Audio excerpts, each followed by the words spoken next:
Bienvenidos a Tiempos Gitanos, un programa para la profundización en la historia y cultura propiamente gitanas.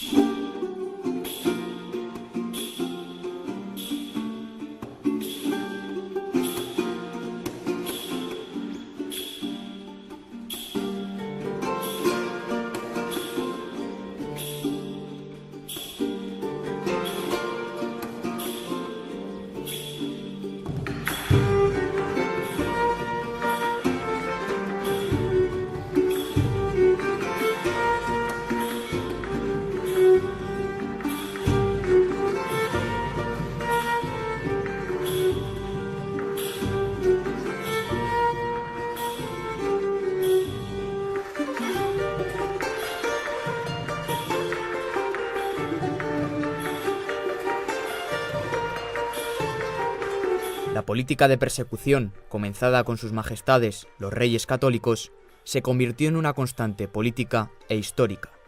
Quienes fueron sus herederos más cercanos en el tiempo, su nieto Carlos I y su bisnieto Felipe II, continuaron respectivamente con las actividades de expulsión, marcando el camino para el resto. No obstante, en este momento la situación poblacional de las coronas de Castilla y Aragón se encontraba bastante diezmada, por lo que hubieron de tomarse medidas al respecto, algo que inevitablemente conducía a lidiar con parte de una población que ya era una realidad sólida en la península, los gitanos.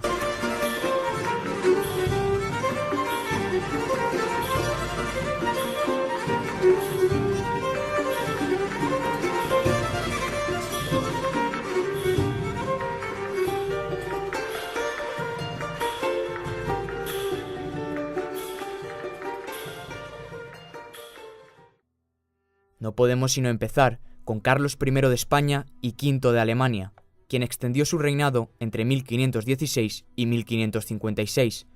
Concebido por Juana la Loca, hija de los reyes católicos, Carlos I hubo de enfrentarse a un duro liderazgo, no solo como rey de España, sino como emperador de todos los territorios que había recibido por fortuna de sus antecesores. Gracias a toda una espiral de políticas matrimoniales, de sucesivos fallecimientos y, en definitiva, de una suerte de azar histórico que le convirtieron en el heredero del mayor dominio patrimonial que se había visto en Europa desde Carlomagno. Si en todos estos territorios se hizo una llamada a la paz entre cristianos, a salvar la unidad de la Iglesia, a derrotar al Islam, también en todos ellos la presencia gitana había despertado voces y contratiempos. Pocos años después de acontecer a la guerra de las comunidades en Castilla y a la revuelta de las Germanías de Valencia, se convocaron en Castilla las Cortes de Toledo de 1525, donde se pedía una ratificación expresa de lo dispuesto por los reyes católicos en 1499 respecto a los gitanos, solicitando al mismo tiempo la retirada de cualquier tipo de prebenda concebida a este colectivo, ya que la pragmática, a todos los efectos, no se había venido cumpliendo. Si bien el emperador insistió en que las cosas quedarían tal y como estaban hasta ese momento, sin prestarle demasiada atención. Toda una reordenación administrativa acompañó al mandato de este monarca, que hubo de afrontar algunos climas de desorden. Criticado por rodearse de un séquito flamenco, Carlos se comprometió a introducir a naturales castellanos. Pero no contentos con muchas de las medidas tomadas, entre ellas las que se ceñían a la cuestión gitana, los integrantes de las posteriores cortes insistieron en emprender nuevos rumbos, ya que de lo contrario seguirían creciendo enormes inconvenientes en los respectivos asuntos como los cultivos y los huertos, perjudicados, según ellos, por los gitanos. Y decíamos según ellos, porque si algo aprendemos investigando sobre la historia gitana es que en multitud de casos a lo largo de las diferentes épocas, los miembros de este pueblo fueron una cabeza de turco para justificar cualquiera de las penas que se cerniesen sobre la tierra. A pesar de esta ofensiva inicial de la que hablábamos, es con Carlos I de España y V de Alemania cuando la política contra los gitanos adoptó una nueva forma, como es lógico, trascendiendo los vastos campos de Castilla y extendiéndose a todos los territorios hispanos donde el emperador desplegaba su poder. Si bien la presión continuada en los viajes del emperador a España le llevaron a firmar junto a su madre la Pragmática de Toledo de 1539, ratificando las penas impuestas en Medina del Campo contra todo gitano que no se acogiese a un oficio y que persistiera en sus prácticas de robo y saqueo. Estos debían hacerlo, o de lo contrario, salir del reino en un plazo de 3 meses. Si no lo hacían, las reprimendas en forma de azotes u otras intervenciones físicas presidirían los castigos, a menos que se tuviese entre 20 y 50 años, donde las galeras eran el novedoso destino de los hombres condenados durante 6 años. Las mujeres gitanas, por su parte, se ajustarían a los castigos iniciales, junto a niños y ancianos. Eran los peor tratados entre los considerados como vagabundos y malhechores, y fueron tomados como elementos sumamente perniciosos para los propios moriscos, según manifestaba el arzobispo de Granada al rey en una carta. Pero a pesar de todo esto y de la persuasión forzosa, los gitanos siguieron viviendo entre los castellanos, como insistieron en distinguirse estos últimos. Llegamos al reinado de Felipe II, que se prolonga entre 1556 y 1598. Agotado el poder del emperador, durante las décadas que quedaban de siglo, fue su hijo, quien detentó la hegemonía gracias a sus inmensas posesiones en las que jamás se ponía el sol, extendidas por todo el globo. Pese a que existiera todavía cierta herencia espiritual referente a la universitas cristiana recibida de su padre, Felipe II nunca fue el campeón de la contrarreforma en Europa. Si bien su objetivo prioritario en política exterior fue preservar la monarquía católica, algo que generó conflictos, a pesar de que los príncipes europeos intentaran evitar un nuevo problema. Como en otros aspectos de la vida política de Castilla, Felipe II se ciñó a seguir con los preceptos de su padre, como quedó recogido en las Cortes de Toledo de 1559, si bien, un año después, el 30 de agosto promulgó una pragmática, con contenido expresamente dirigido hacia los gitanos, así como a todas las gentes que hicieran por parecérseles. Una orden que se recrudeció en 1566, con otra pragmática que vinculaba a todos los efectos a los gitanos y a los grupos de vagabundos. Hecho importante que nos permite remontarnos hasta hoy, donde la vagancia se sigue atribuyendo al pueblo gitano como una característica casi innata a dicha etnia. Aunque pueda parecer impactante, es en este preciso momento del siglo XVI cuando se sientan los pozos de esa concepción estereotipada. No obstante, se hace desde una consideración social y jurídica, no biológica, como veremos en algunos puntos del siglo XX. Una vez asimilados a los vagabundos, era todavía mayor el peso de la legislación que caía sobre los gitanos y que quedaba reflejada en la nueva recopilación de las leyes de Castilla de 1567, década en que las minas de Almadén se convirtieron, junto a las galeras ya mencionadas, en un destino para los acusados. En las Cortes de Madrid de 1586, nuevas presiones llegaron al rey para que se cumpliera tajantemente con la prohibición de las costumbres gitanas, entre otros puntos concernientes a la regulación del comercio que podían o no podían realizar. Asimismo, en las Cortes venideras se instruyó un juez específico que se encargaría de las causas contra los gitanos. Si lo anterior parecía un culmen, todavía quedaban hechos más duros por llegar. En 1594 se propuso la separación de hombres y mujeres gitanos para evitar la procreación y matrimonio endogámicos, en un intento de eliminar todo rastro de esta comunidad y sus costumbres.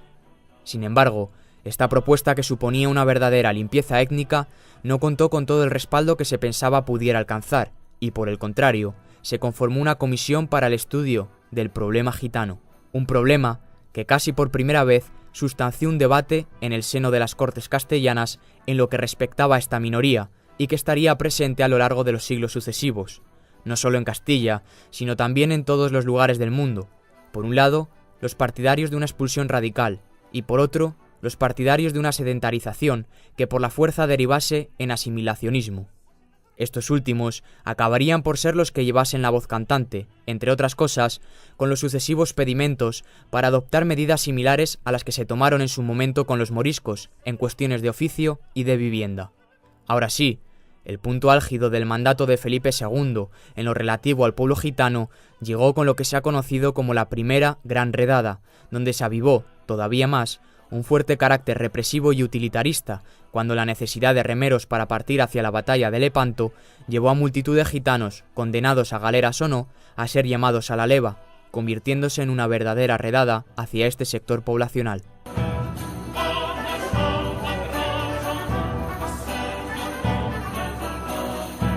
A la muerte de su padre, Felipe III, quien gobernó entre 1598 y 1621, ascendió al trono de la Unidad Ibérica. Aunque en un principio continuó con las formas de gobierno que habían demarcado los primeros Austrias, acabó por delegar el poder en un valido. La orientación general de su mandato en busca de la paz le permitió, en cierto modo, prestar atención a suelo español. En este sentido, la cuestión gitana bajo el reinado del nuevo monarca estuvo marcada por un acontecimiento clave, la expulsión de los moriscos, un hecho que tuvo consecuencias a todos los niveles, pero que especialmente los tuvo en el demográfico. Se experimentó una caída demográfica, agravada además por los golpes de las guerras, el hambre y la peste.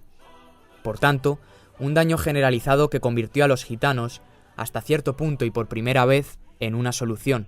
Si se les permitía seguir en Castilla, se conseguiría impulsar de alguna manera esta repoblación tan deseada. No obstante, este permiso venía acompañado de la obligación de sedentarizarse en pueblos con más de 1000 vecinos y legalizar sus formas de vida, pues no se les perseguía tanto como a los moriscos por no ser cristianos, sino por su raza y por todo aquello que se le atribuía, como hemos venido observando. En las Cortes de Valladolid de 1603, persistieron voces que pretendían separar a los gitanos auténticos, que debían ser expulsados de los falsamente gitanos, que tenían la posibilidad de quedarse, pero abandonando sus similitudes con los primeros. En 1611, la labranza y la cultura de la tierra serían los oficios legalmente reconocidos para los gitanos, y a ello debían ajustarse, so pena de castigos que seguían teniendo las galeras como principal destino. Empero, aun apercibiendo con penas de muerte, se cumplió lo que algunas voces sabias profetizaron en su momento: ninguna legislación podría con el implacable pueblo nómada.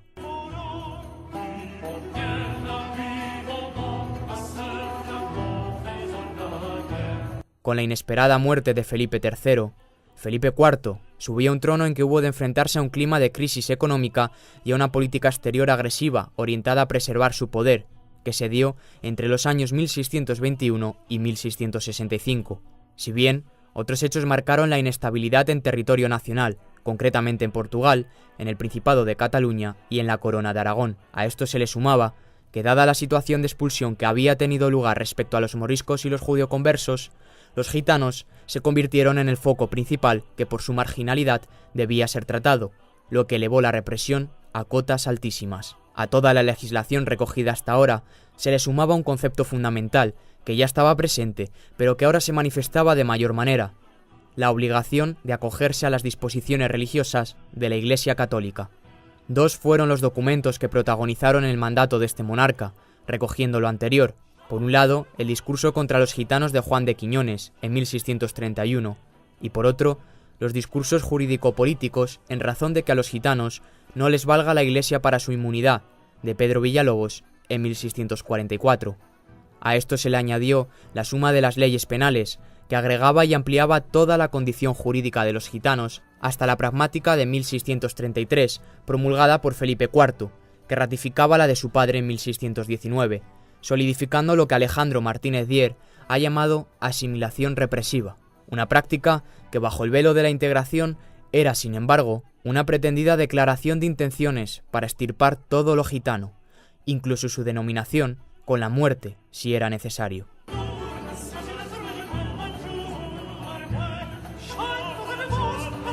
Si en algún momento, con Carlos I, hablamos de una permisividad inicial que derivaba en aplicar ineficazmente la pragmática de los reyes católicos, en un inicio, con Carlos II, quien gobernó entre 1665 y 1700, este hecho volvió a suceder, después de la gran represión acaecida con sus antecesores.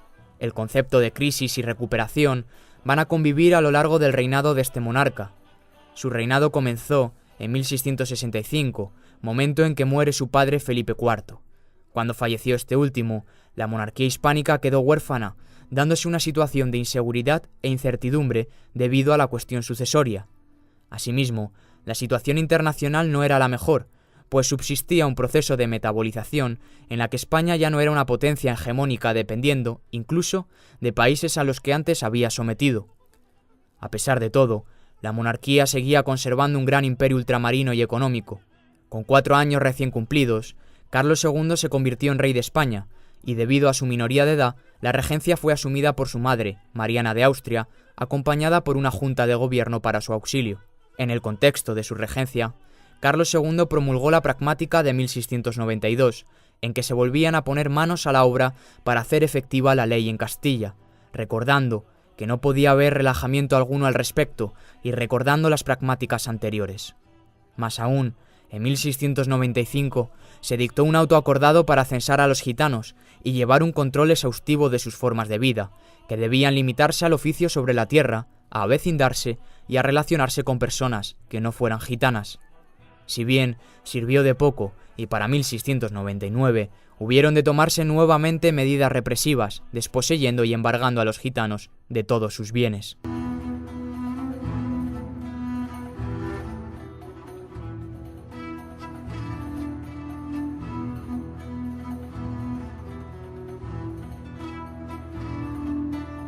En este momento tenemos que remitirnos al poder de una figura que se prolongó entre 1700 y 1746, la de Felipe V. Una nueva dinastía, los Borbones, encarnada en este último, procedente de Francia, y que llevaba tras de sí el halo del poderoso Luis XIV, su abuelo. Sus primeros pasos se insertaron en la Guerra de Sucesión al trono español. Los efectos y repercusiones de este conflicto se dejaron notar a todos los niveles. Desde una perspectiva material, afectaron negativamente las epidemias, una climatología adversa y, como no, la pérdida de hombres. Sin embargo, fue el apartado político-administrativo el que revistió mayor importancia. Como decíamos, tras 200 años, los Habsburgo fueron sustituidos por los Borbones. A esto se le sumaba una reformulación territorial, en que el Reino de España se limitó a la península ibérica y al Imperio americano, dándose, según John Eliot, la atlantización de España. Y lo más importante, un cambio de sistema político. Con la entronización de los Borbones, se llegó a un nuevo mando en que primó el centralismo político. En este contexto, los decretos de nueva planta que se promulgaron retiraron los privilegios y fueros de los antiguos reinos, a excepción de Navarra y País Vasco, pues apoyaron a los Borbones desde el principio. Como es lógico, los cambios también afectaron a la cuestión gitana, pero con mayor deseo de prestarle, de una vez por todas, una solución eficaz. En 1717, Felipe V promulgó una pragmática que ratificaba, una vez más, lo expuesto por sus antecesores y le aplicaba mayor dureza, puesto que los Borbones entendían la homogeneidad como un fin y el pueblo gitano, junto a sus costumbres, suponían un obstáculo en su consecución. Para ello, se acordaron 41 ciudades para la residencia de estas personas y, con el fin de limitarlas, tendrían que distribuirse de tal manera que resultase una familia gitana por cada 100 habitantes, siendo Andalucía, como norma general, el emplazamiento elegido. Los castigos por incumplimiento fueron nuevamente las galeras para los hombres y las mujeres, en este caso, hubieron de enfrentarse al destierro. Además del control vinculado estrechamente a los censos, se programaron registros rutinarios sin previo aviso en las casas de estas familias, y en caso de que encontrasen, por ejemplo, armas, se aplicaría sobre ellos la pena capital. Los gitanos no estaban protegidos en las calles ni en sus propias casas, pero para mayor INRI se instruyó la Junta de Gitanos en pos de examinar e intentar declinar por todos los medios el asilo que recibían en los templos, algo que ya había sido criticado, si recordamos, por Pedro Villalobos en época de Felipe IV. Atacando, por tanto, a la veracidad de sus creencias católicas, se realizó la Real Cédula de 1745, por la que se permitía detener a los gitanos, también en los lugares sagrados.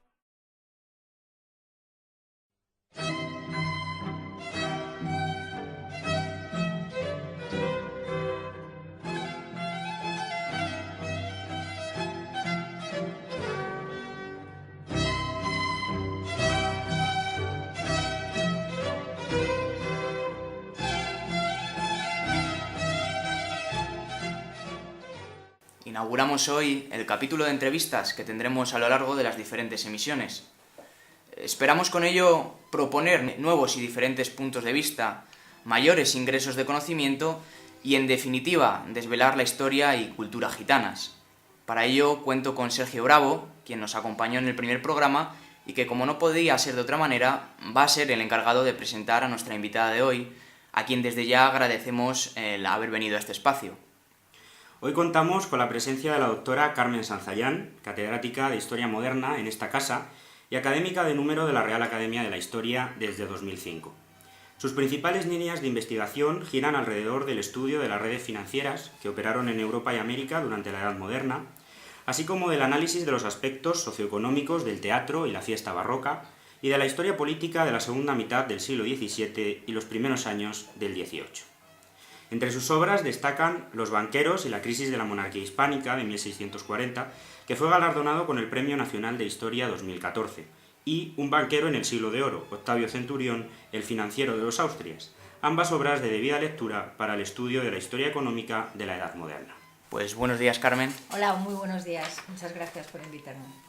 La historia del pueblo gitano, desde su entrada en 1425, ha contemplado numerosos enfrentamientos con la legislación y, por consiguiente, se impartió el castigo como una de las herramientas para intentar poner fin a la problemática que suponía. En este sentido, ¿por qué en la Edad Moderna, a diferencia de lo que sucedería más tarde, no se contemplaba un correccionalismo que fuera efectivo en vez de desplazar todavía más a los gitanos hacia posiciones de ilegalidad? Es decir, si se necesitaba, por una parte, mano de obra barata para ciertos trabajos como las galeras, y por otra, castigar a los gitanos, ¿por qué no haber profesionalizado en ese sentido a los gitanos para que no tuviesen que desplazarse hacia esas posiciones de ilegalidad que decíamos?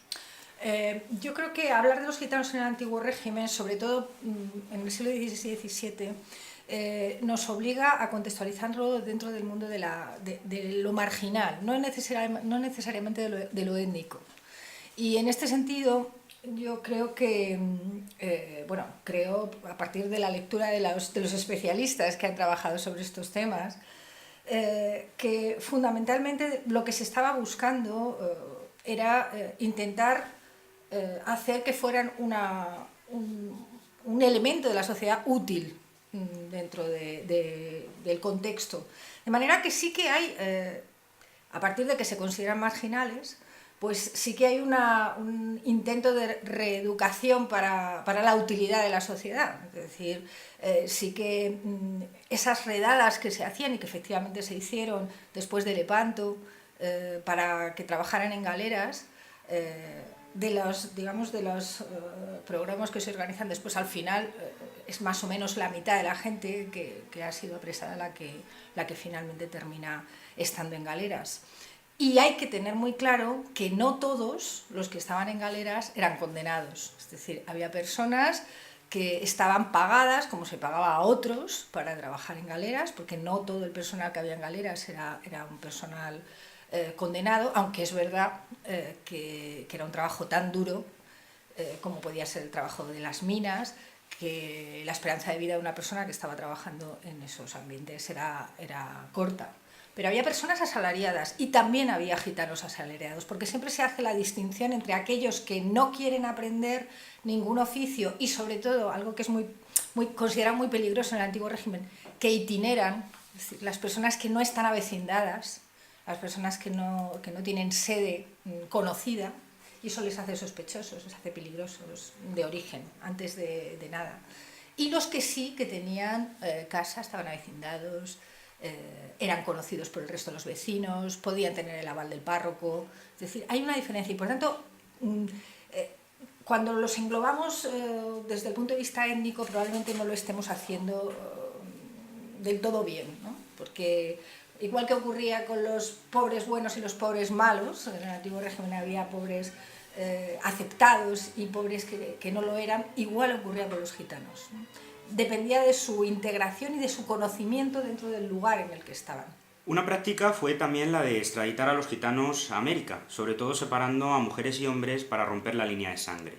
Si bien es cierto que no se tenía un control eficaz en la península, ¿cómo pretendían tenerlo en el Nuevo Mundo? Era una práctica, además, habitual recurrir a América como fuente de soluciones en este y en otros aspectos.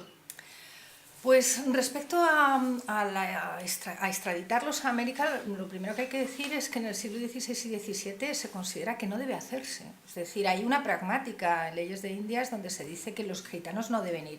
Otra cosa es que no terminaran yendo por su cuenta, es decir, que al final estuvieran allí. ¿Y por qué no? Pues porque se considera que esas costumbres que son perniciosas, fundamentalmente la itinerancia, el que no tengan un solar conocido y se queden estantes en un lugar, eso podía ser malo y podía ser una costumbre que aprendieran las poblaciones autóctonas de América. Y se consideraba que era malo, por tanto era un mal ejemplo, no había que hacerlo. Así que se legisla sistemáticamente para que eso no ocurra en el reinado de Felipe II, en el de Felipe III, se insiste, las pragmáticas insisten en el reinado de Carlos II.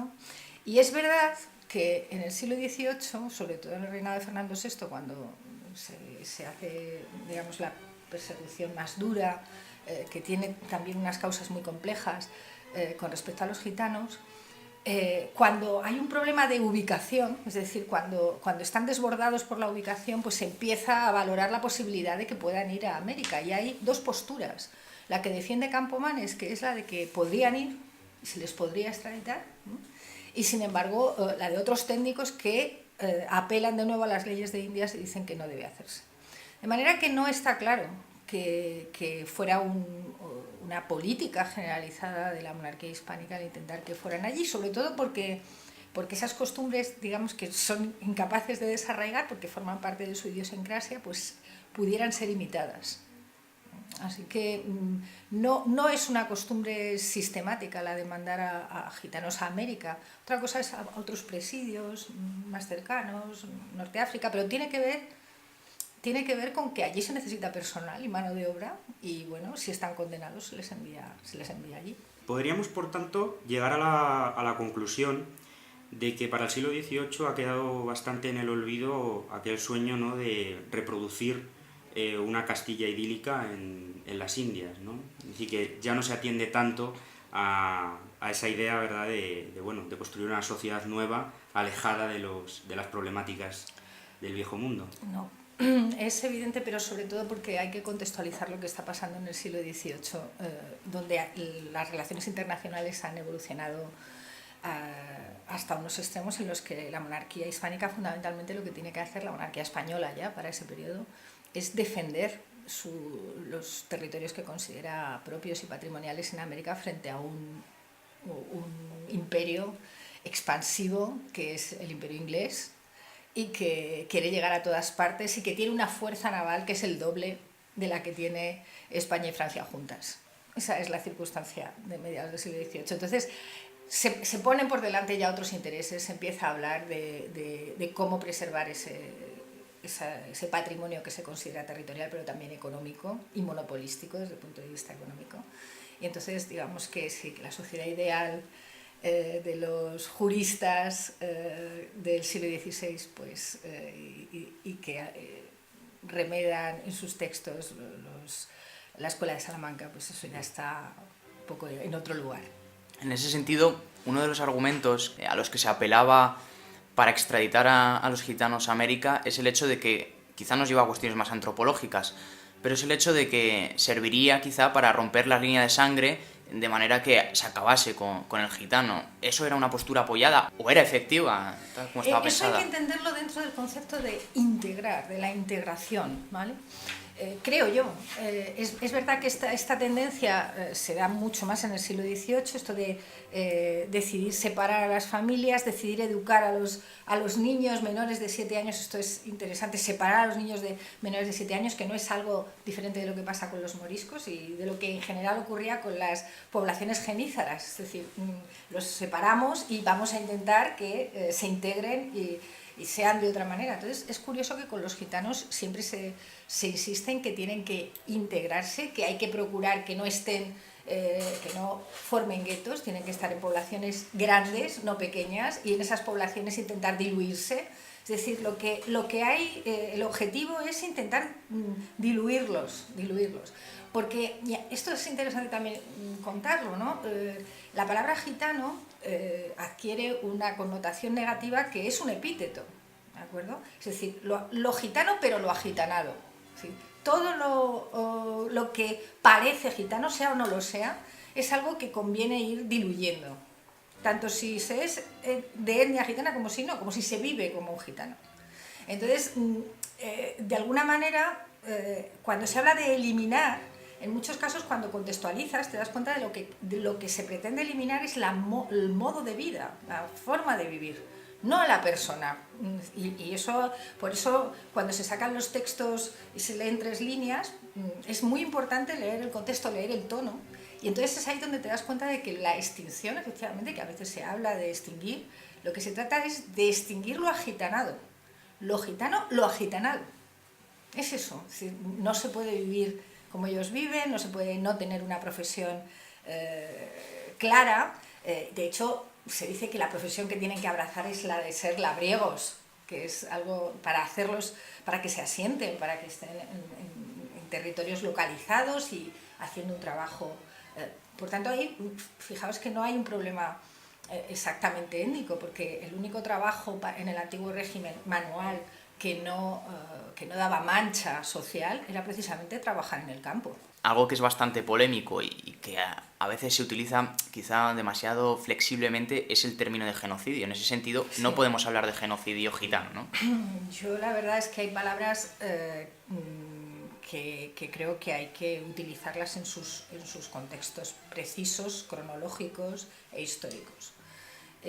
Y es verdad que es una legislación restrictiva sistemáticamente desde que ves que existen las primeras licencias para que circulen sin ningún problema en la Baja Edad Media hasta encontrar el tipo de legislación que aparece en la primera mitad del siglo XVIII, pues hay todo un mundo de control, de intentar controlar una población que al final no se asimila a los demás. Y lo que sí es verdad es que toda la época moderna, por parte de los distintos gobiernos, de los distintos monarcas, lo que se intenta es homogeneizar la sociedad y se toman un montón de medidas para homogeneizarla desde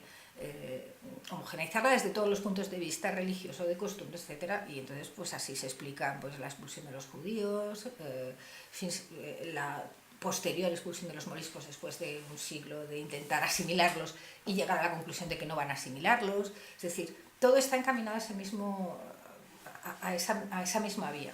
Pero los gitanos, lo primero, son menos, es decir, los problemas de número son importantes cuando se está hablando de una minoría y los gitanos siempre son menos, siempre son muchos menos, desestabilizan, tal, pero no. Y luego extinguirlos, y menos en un contexto demográfico como el del siglo XVII, es que es impensable. Es decir, las personas lo que hay que hacer es intentar reordenar su vida para que sean útiles a la sociedad, y ese objetivo es el que se plantean desde el reinado de Felipe IV y continúan en toda la Ilustración, y ya no digamos nada en el reinado de Carlos III, que los rehabilita completamente. Es decir, que se trata de que aprendan oficios útiles, que no sean estigmatizados, en fin.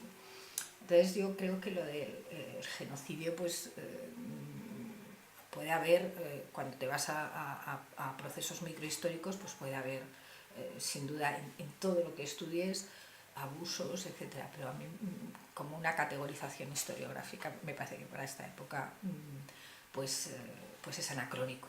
Sí, la verdad es que, y volviendo un poco sobre el punto de América, siempre es interesante tratar esta cuestión porque efectivamente es más un proceso de asimilación o de intento de asimilación, muy similar también cómo se concibe al indio y qué se tiene que hacer o qué tienen que hacer los castellanos que pasen a América con las poblaciones indígenas, con este tipo de cuestión de inserción de las minorías, ¿no? Porque, como bien ha dicho Carmen, al final siempre es volver sobre la idea de intentar que tengan un lugar en esa sociedad, ¿no? Hemos sacado a relucir varios conceptos, entre ellos el de separación. Entonces, en el intento de sedentarizar y controlar a las minorías o a los grupos ajenos a lo que podríamos llamar la forma, entre comillas, de castellano que se entendía desde el poder, se organizó toda una distribución que, entre otras cosas, afectaba precisamente a la vida urbana. En la urbe debían convivir diferentes grupos que ya desde un principio mostraban indicios de choque, como hemos visto a través de esa legislación, etc. ¿Cómo se dispuso entonces la organización de las ciudades? ¿Hubo separación física realmente? Bueno, en el antiguo régimen, las ciudades del antiguo régimen hay que imaginar cómo eran, porque son muy distintas de cómo se organizan después las ciudades burguesas ya del siglo XIX. Entonces, en el antiguo régimen la gente vive mezclada, sobre todo convive mezclada, otra cosa es vivir, pero convivir, lo que pasa en el día a día, conviven en la calle mezclados, incluso en los mismos edificios. Lo que pasa es que a la nobleza le toca vivir en los pisos principales y a los criados pues en sitios que están abuhardillados o en casas adyacentes, pero era una sociedad mucho más mezclada. Entonces, desde el punto de vista de la legislación estatal, lo que está claro es que lo que se pretendía era asimilarlos. No tenía que haber ningún tipo de limitación, ni gueto, ni nada parecido.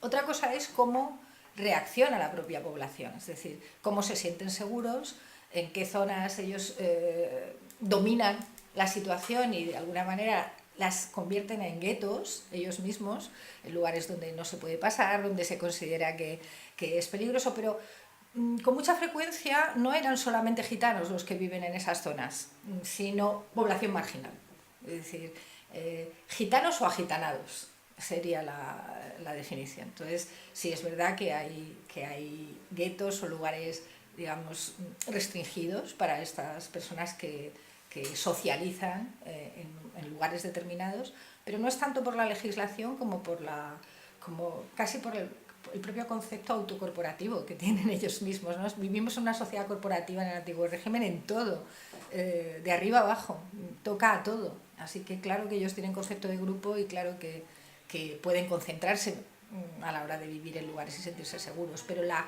convivencia del día a día es una convivencia donde el plebeyo se choca con el noble. No se mezclan, pero están en los mismos sitios. Todo pasa en el teatro, pasa en la iglesia, están en los mismos sitios. Y en la calle se convive, porque son ciudades de antiguo régimen, no son sociedades burguesas. Yo creo que esto nos remite a una cuestión muy interesante, que es cómo tenemos los historiadores que enfrentarnos a las fuentes. Bueno, yo mismo en mis investigaciones en las sociedades inglesas de esta época efectivamente he encontrado argumentos de que no podemos diferenciar al gitano de lo que ellos conocen como traveler, en tanto en cuanto que estas sociedades son lo suficientemente complejas como para no poder discernir quién es gitano y quién no lo es, porque al fin y al cabo desempeñan las mismas profesiones, ¿no? Claro, es muy interesante además abrir el abanico a qué es lo que pasa en Italia o pasa en Francia o pasa en Inglaterra con esta minoría, ¿no? Porque es que es muy parecido, el tipo de legislación, digamos, preventiva que hay alrededor de ellos es siempre la misma y siempre va alrededor de lo mismo. Lo itinerante es sospechoso. La gente que itinera es sospechosa, la gente que no tiene un oficio conocido, que son oficios de itinerancia, pues desde los actores hasta los buhoneros. Los oficios de itinerancia son oficios de sospecha, que se pueden hacer otras cosas, siempre se dice en lenguaje antiguo regimental, socapa de, bajo un oficio aparente se dedicaban a otras cosas, ¿no? Pues de alguna forma es interesante ver qué pasa en esas legislaciones, en la inglesa, pero en la francesa, que es muy parecida a la española, en la italiana. Digamos que el miedo es siempre el mismo, el miedo, porque se genera miedo alrededor de esta población a la que se le imputan algunas capacidades, habilidades que pueden rozar en momentos determinados con la hechicería, y hay que entender que vivimos en un universo mágico, en el antiguo régimen. Es decir, es que es muy complejo. Sí, desde luego hay una cuestión interesante en la pregunta, ¿verdad? Cuando hablamos del indicio de choque. Un tema que hay que, en mi opinión, hay que insistir en él porque al final es la base de todo, ¿no? Es que hay que comprender que verdaderamente había problemas de convivencia y eso es lo que hace que el poder tenga interés en legislar y controlar.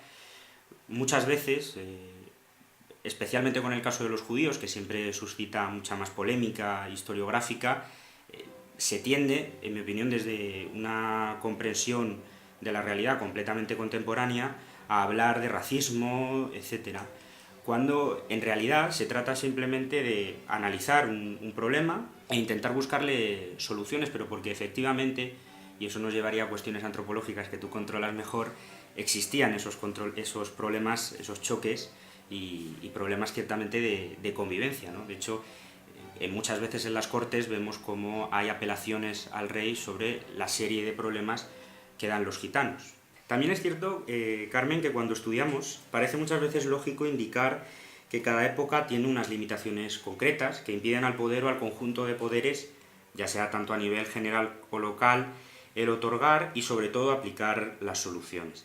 En este sentido, ¿qué tipo de limitaciones podemos encontrar en la época moderna? Especialmente en el caso que nos atañe, ¿qué tipo de limitaciones encontramos con las minorías étnicas? Bueno, lo que hay que entender es con qué mirada, con qué ojos el poder ve a estas minorías. Eso es lo primero. Entonces, en ese sentido, por eso decía al principio que hablar de la etnia no es probablemente... Es una palabra que no se usa cuando ves la legislación, cuando ves lo que se legisla en tiempos de los Reyes Católicos y lo que se legisla en tiempos de Felipe II. Todo el rato están hablando de las costumbres, nunca de la etnia, son las costumbres. Entonces, la idea suya, primordial, es hacer que se conviertan en personas de orden.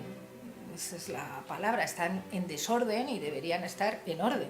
Entonces, su limitación y su idea es que deben ser útiles, que deben estar, por supuesto que deben practicar la religión aceptada, porque también hay sospechas respecto a su conversión o no conversión. Al principio es curioso porque los gitanos llegan a Europa como peregrinos y así es como se les trata, ¿no? Durante la Bajada Media, principios del reinado de los Reyes Católicos, facilitándoles la posibilidad de itinerar porque son peregrinos, pero no pueden ser peregrinos eternos, esa es la cuestión. Entonces, automáticamente se va cambiando, la limitación que ellos tienen es la de que sean personas de orden desde todos los puntos de vista que son orden para el antiguo régimen, así que tienen que serlo desde el punto de vista de la religión, tienen que serlo desde el punto de vista de la sociabilidad, tienen que serlo desde el punto de vista de los asentamientos, tienen que ser personas asentadas. Ese es el límite, es los ojos con los que ellos los ven, por qué son peligrosos. Y no son el peligro que pueden detectar no es un peligro que tiene que ver con la etnia. No es la etnia, es la costumbre. Es decir, además, son costumbres que eso es mucho también el miedo, que pueden inducir a otros a llevar ese tipo de vida.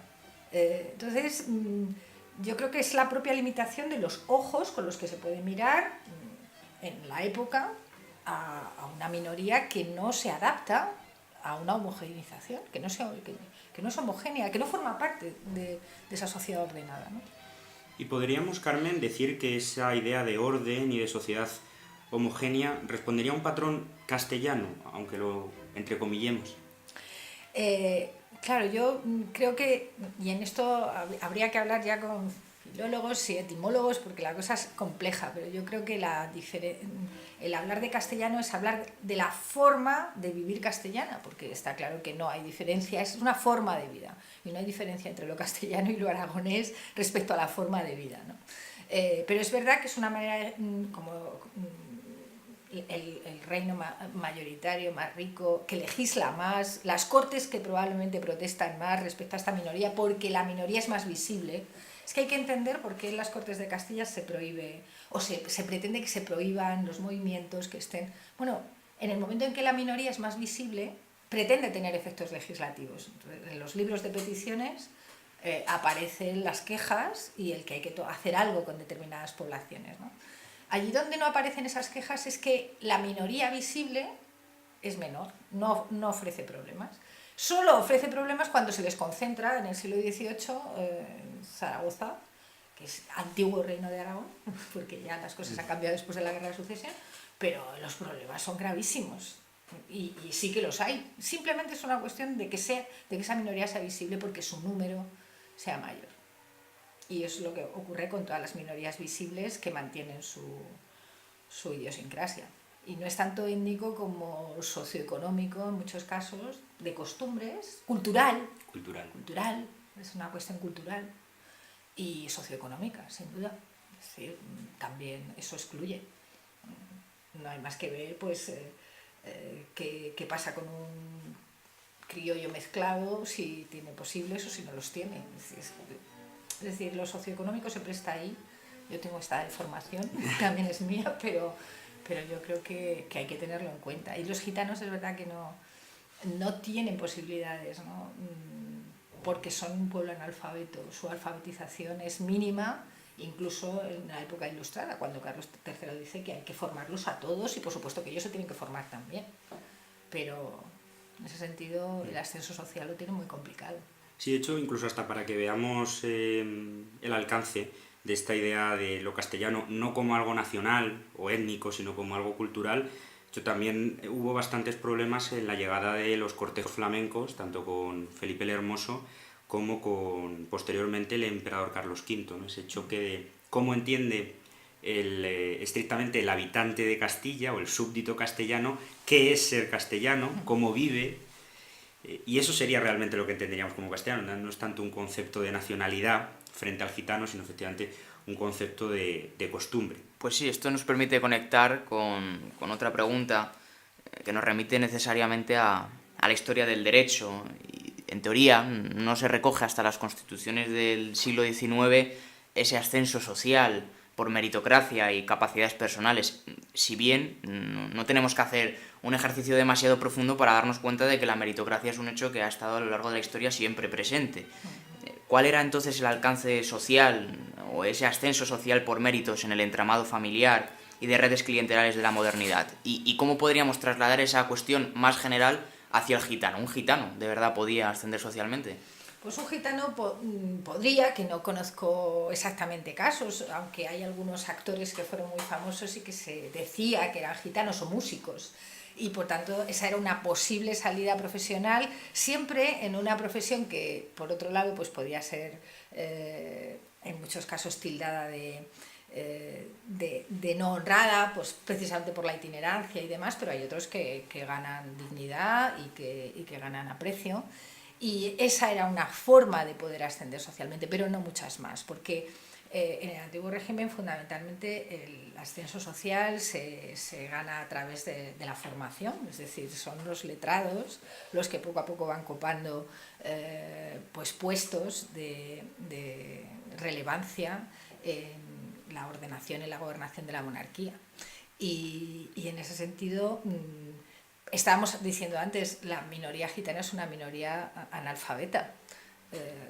Es decir, si ya en esta época estamos hablando de niveles de alfabetismo altos, no tan altos como a veces se cree, porque los artesanos, para hacer sus exámenes y sobre todo para elevarse a la categoría de maestros, tenían que saber escribir y saber leer. Es decir, a veces pensamos que todo el mundo no sabe leer y escribir, no es verdad, no es así.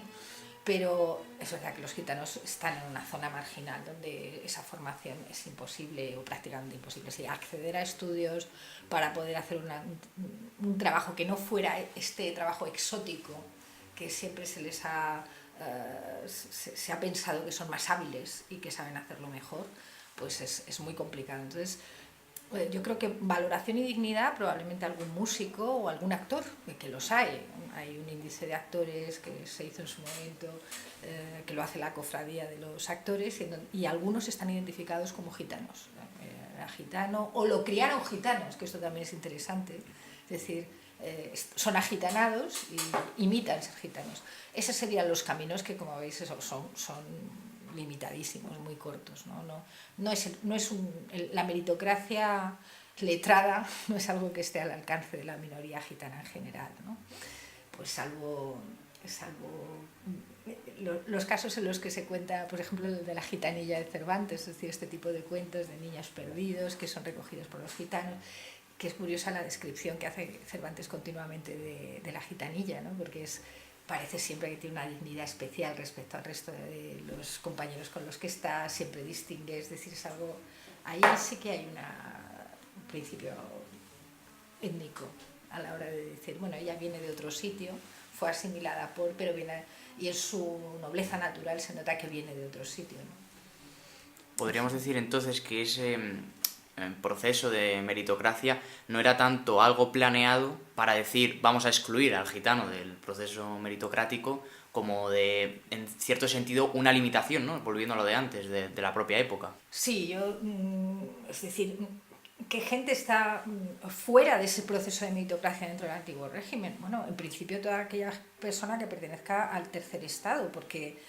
incluso para acceder a los estudios académicos, bachiller o las licenciaturas, lo normal es que cursaran hidalgos, por lo menos. Es decir, podía haber gente que sirviendo como criado pudiera asistir a la universidad, eso podía pasar sin ser hidalgo, pero una vez se pegaba ese salto, se daba ese salto, se procuraba parecer otra cosa. Entonces el camino, digamos, es que es casi antagónico respecto a qué es lo que tiene que hacer alguien que empieza a hacer un proceso de meritocracia. Tiene que ser alguien vinculado a un lugar, tiene que ser alguien que permanece durante mucho tiempo en un sitio, tiene que ser alguien que adquiere una cierta formación, que está dentro de las redes clientelares.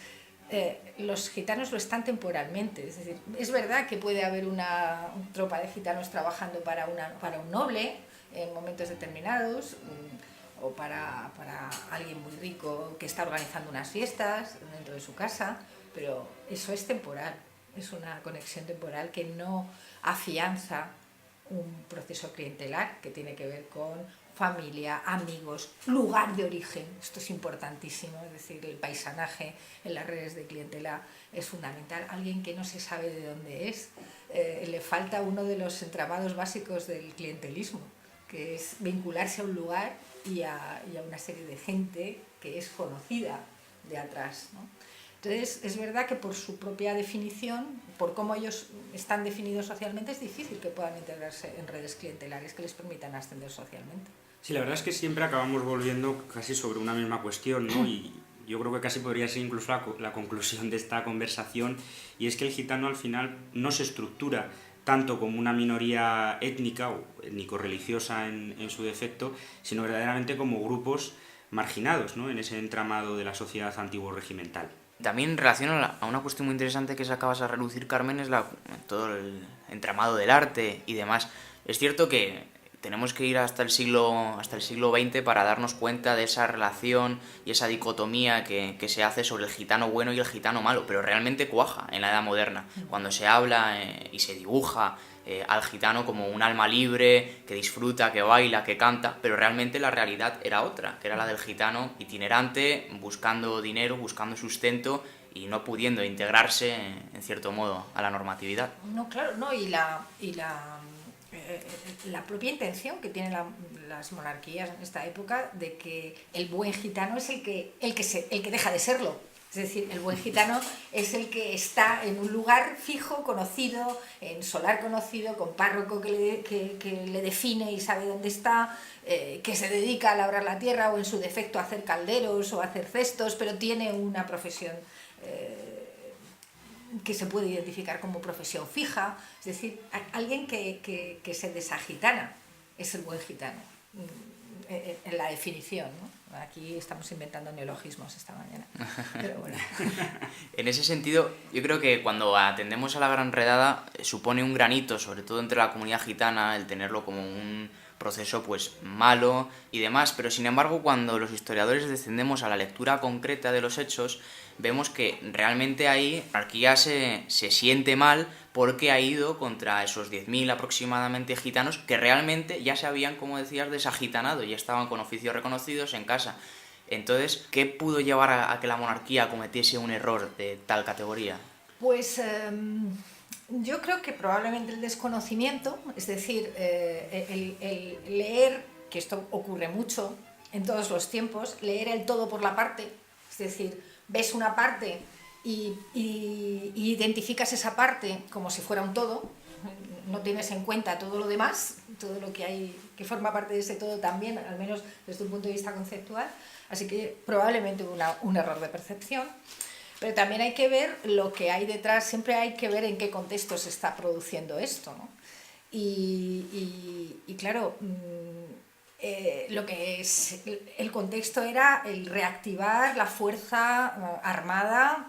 Estamos hablando de barcos que necesitaban mano de obra y demás, ya no son galeras, ya estamos hablando de armada pura y dura, pero se necesita gente de cuerda, gente para trabajar en esos barcos, gente que esté en los arsenales, para que esos barcos se hagan más deprisa, en un proceso de reactivación de la armada. Lo explicábamos antes, es decir, el Senado tiene claro que tiene que plantar cara al poder inglés de alguna forma, y que esa forma es reactivar mucho y muy deprisa la flota de la monarquía. No solamente se apela a los gitanos, es decir, se trata de hacer las cosas lo más fácil posible, así que gitanos, marginales, donde debieron entrar, no solo gitanos, que es verdad que se ven afectados porque son muy fácilmente localizables, es decir, bueno, esto es una minoría, son inasimilables, los que yo veo son inasimilables, entonces vamos a asimilarlos. Entonces se hace tomando el todo por la parte, que es el primer error. Pero en un contexto en el que se hace lo mismo con otros marginales, esto es importante decirlo.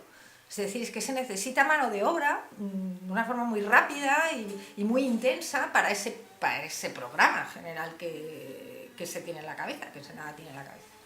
Que luego, pues su caída también precisamente por no tener en cuenta, bueno, hay que tener en cuenta la habilidad que tuvieron los ingleses para hacer ver que se estaba equivocando y que había estado tomando decisiones a espaldas del rey, pero todo esto tiene que ver con una cierta precipitación a la hora de intentar tomar una decisión drástica para crecer lo más rápido posible en un contexto belicista o prebelicista como el que había en ese periodo de reinado de Fernando VI. Entonces, yo creo que el principal error fue tener el objetivo muy cerca e intentar hacer algo que parecía fácil, es decir, tomando el todo por la parte, pues se pueden tomar decisiones de este tipo, que es verdad que luego inmediatamente, casi muy pocos años después, se dan cuenta de que no lo han hecho bien, de que no lo han gestionado bien, de que no saben qué hacer con esa población que han concentrado, en fin. Y claro, la respuesta después es lo que pasa en el reinado de Carlos III, es que casi no había otra solución. ¿Por qué se seguía insistiendo en difuminar la idiosincrasia gitana a pesar de necesitar a los gitanos como herramienta? Por ejemplo, cuando Felipe III los utiliza para repoblar demográficamente. Lo que Felipe III hace es, en fin, no vamos a provocar una mayor sangría demográfica de la que ya hemos producido, sobre todo en las zonas donde está, ¿no? Pero claro, volvemos a chocar con el concepto de yo qué es lo que quiero, un buen gitano. Entonces, no quiero al gitano, quiero expulsarlo. No quiero expulsarlo, lo que quiero es que se convierta en lo que yo considero que es un buen súbdito, ¿vale? Y un buen súbdito no es alguien que itinera, no es alguien que vive libremente, no es alguien que no tiene trabajo fijo, no, es todo lo contrario. Entonces, claro, hay que limar sus costumbres, intentar convertirlo en otra cosa, pero no expulsarlo ya no. Y bueno, Felipe III, después de la expulsión de los moriscos, y ya no digamos nada, Felipe IV. Es decir, que incluso este tipo de lectura ya no solo se hace con los gitanos, sino que se hace con los moriscos. Es decir, a los moriscos vamos, si hay que perseguir a alguno, esto se ve en los procesos inquisitoriales, si hemos topado con un morisco que está aquí, no vamos a abrir un proceso porque sea morisco, abrimos un proceso porque falsifica moneda, ¿no? Es decir, sino porque hace algo, tiene algo que es pernicioso para la sociedad, porque tiene un proceso de bigamia, es decir, dependiendo de si es justicia civil o justicia inquisitorial, pero no por morisco, porque ya, digamos, hay una especie de aprendizaje respecto a lo que ha pasado con anterioridad, y ni siquiera a los moriscos se les persigue por moriscos en tiempos de Felipe IV. También es importante contextualizarlo, insisto, nunca mirar, o sí, por supuesto, mirar la minoría, pero ver también qué pasa alrededor, o con otras minorías o con otros a los que se les puede considerar marginales en un momento determinado. Pues otra mala percepción es la de observar siempre la extensión del sector eclesiástico o de la religión como un proceso inquisitorial, que no lo es, en todo caso, siempre. En ese sentido, y aunque dedicaremos una emisión concreta a la cuestión gitana en relación a la religiosidad, ¿cómo de importante era la religión católica como elemento cohesionador y como vía para la asimilación del gitano? Pues es curioso porque, por supuesto, ellos adoptan costumbres y demás. El rumor, que es muy interesante, escuchar el ruido que hay alrededor siempre del gitano en esta época. El rumor es que, a pesar de que las formas ellos son cristianos pero no están convencidos, lo hacen todo superficialmente, se bautizan porque hay que hacerlo, pero tienen otros nombres. Lo de mantener una lengua particular, eso es también sospechoso. Dicen cosas que otros no entienden. Pero la Iglesia en general es tolerante absolutamente con el gitano, le da protección. Digamos que el tratamiento en muchos casos es como el del débil, en el sentido ¿por qué necesitan protección? Pues como la necesitaban los niños o las mujeres en el antiguo régimen, es decir, no son iguales, pero merecen ser protegidos. Entonces, de alguna forma, esa protección que viene de la Iglesia, que les da amparo, que les da sagrado cuando cometen algún tipo de delito o se les imputa que han cometido algún tipo de delito, en general, ¿no? Sin entrar en detalles específicos, la Iglesia los ve como gente susceptible de protección, porque no, digamos, no son susceptibles de ser protegidos, insisto. En el antiguo régimen, no, por supuesto, la desigualdad jurídica es algo que está presente, pero se legisla también para los que se consideran débiles o inferiores. Y se legisla para niños, se legisla para mujeres. ¿Por qué? Porque son dignos de ser protegidos. Entonces yo creo que la actitud de la Iglesia es esa, la de protegerlos, la de explicar, es que son ignorantes, es que no aprenden, es que no saben, pero claro, son criaturas de Dios, ¿de acuerdo? Entonces, digamos, es esa especie de comprensión respecto al... Aunque desde luego desde los sectores sociales, que no están tan implicados en el mundo puramente jerárquico eclesiástico, es mucho más dura la crítica, y además critican a la Iglesia por esa condescendencia a la hora de tener una mirada particularmente protectora respecto a los gitanos, ¿no? Ahí hay dos cuestiones que derivan y que se entrelazan. La primera que acabas de comentar es el hecho de cómo al fin y al cabo se saca legislación específica para que los templos no puedan proteger al gitano y se pueda retirarlos de ellos.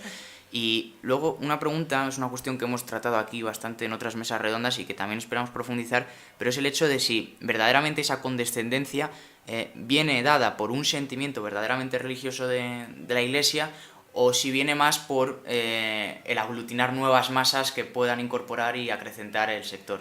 Pues fíjate, esto ya es un juicio de intenciones, es decir, ya ahí es complicado entrar hablando desde el punto de vista del historiador, que tenemos los mimbres que tenemos, las fuentes que tenemos, los textos que tenemos, y es verdad que un historiador no tiene que interpretar, nuestro trabajo es hacer interpretación a partir de la fuente, pero ya valorar el juicio de intención ya me parece más difícil, desde luego de hacerlo no lo haría como historiadora, lo haría, que estoy hablando aquí con dos amigos.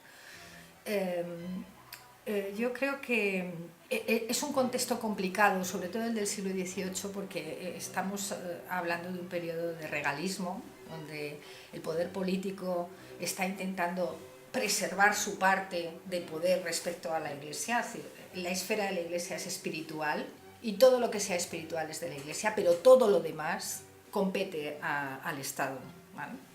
Entonces, en ese sentido, es verdad que hay choques institucionales, aunque se resuelve llegando a concordatos en la época de Fernando VI, para que precisamente estos choques sean los menos posibles. Pero es verdad que podría darse el caso de que a la hora de proteger a esta minoría, la lectura que se hiciera desde el lado del poder es que se le está echando un pulso político, ¿vale? Se le está echando un pulso político, no es exactamente, no lo están haciendo de una manera altruista y puramente espiritual, sino que es una manera de poner pie en pared respecto a cuestiones que el Estado está intentando defender y la Iglesia está intentando no perder espacio, ¿no?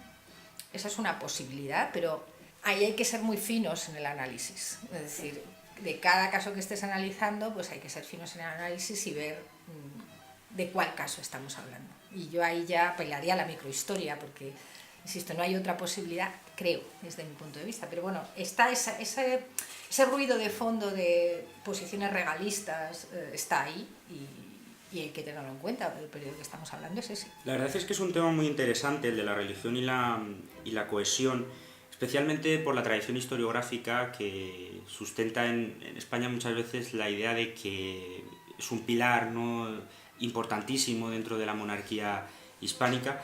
Pero claro, muchas veces también tenemos que pensar que nosotros hemos asimilado y normalizado como una de las características básicas de la sociedad contemporánea. Es cierto que en el mundo católico, o los países de tradición o mayoría católica con más problemas, el hecho de que haya varias confesiones y que convivan, ¿no? Pero hay que comprender que en el universo mental de la Europa católica de la Edad Moderna, de lo que estamos hablando básicamente es de un unilateralismo teológico, es decir, solo puede haber una verdad y solo hay una verdad. Luego, evidentemente, se necesita defender una cosa o la otra, porque se entiende que solo una de las partes pueden tener razón, y eso pasa para con el Islam desde tiempo inmemorial, que es el contrario antropológico siempre del europeo, pero también va a pasar con el protestante, que para el católico no es protestante, es hereje, simplemente, ¿no? Y es un tema que hay que tener claro porque muchas veces se da la vuelta a la cuestión y se dice, ¿no? Sobre todo cuando se habla del reinado de los reyes católicos, no, es que se busca utilizar la religión como un elemento de cohesión, como si eso fuese un programa político. Y no es tanto la idea de es un programa político preconcebido que se intenta llevar a cabo, como una concepción del mundo, prácticamente de la realidad humana. No pueden convivir dos verdades. La Virgen o es virgen o no lo es. Pero no podemos convivir en la mentalidad que ellos tenían, en que existan o quepan las dos posibilidades, ¿no? Vemos que hay diferentes visiones y que hay que ver todo con diferentes ojos según los contextos y las épocas, algo que nos remite esta última pregunta, en definitiva, al fin de este programa, que es el de dialogar historiadores, sociólogos, economistas y, en definitiva, dar un sentido de interdisciplinariedad a una cuestión que lo requiere. Pues con esto terminamos y vemos cómo realmente hemos podido desentrañar cosas que se acercan o en definitiva se alejan a eso que se comentaba en aquellos tiempos de que los gitanos en ocasiones eran peor que los moriscos.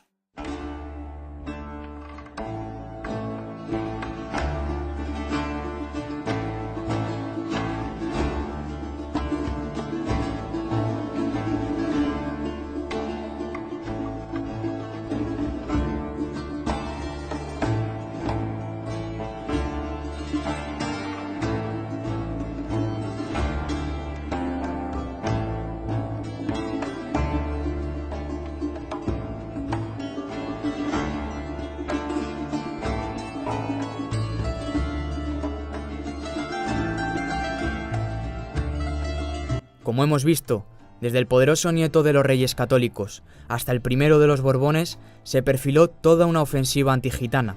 A pesar de ello, este pueblo nómada aguantó los golpes y perseveró en su intención de no sucumbir al destierro o incluso a la muerte. Esta actitud es la que nos permitirá seguir hablando de los gitanos tras Felipe V y durante toda la Edad Contemporánea. Es mayor la dificultad para responder a las preguntas ahora, casi que cuando no teníamos cómo formularlas. A priori, todo intento de acabar con el problema ha resultado ser un fallo. ¿Qué nos deparará más adelante? Hasta entonces, Lapsodrom, buen viaje.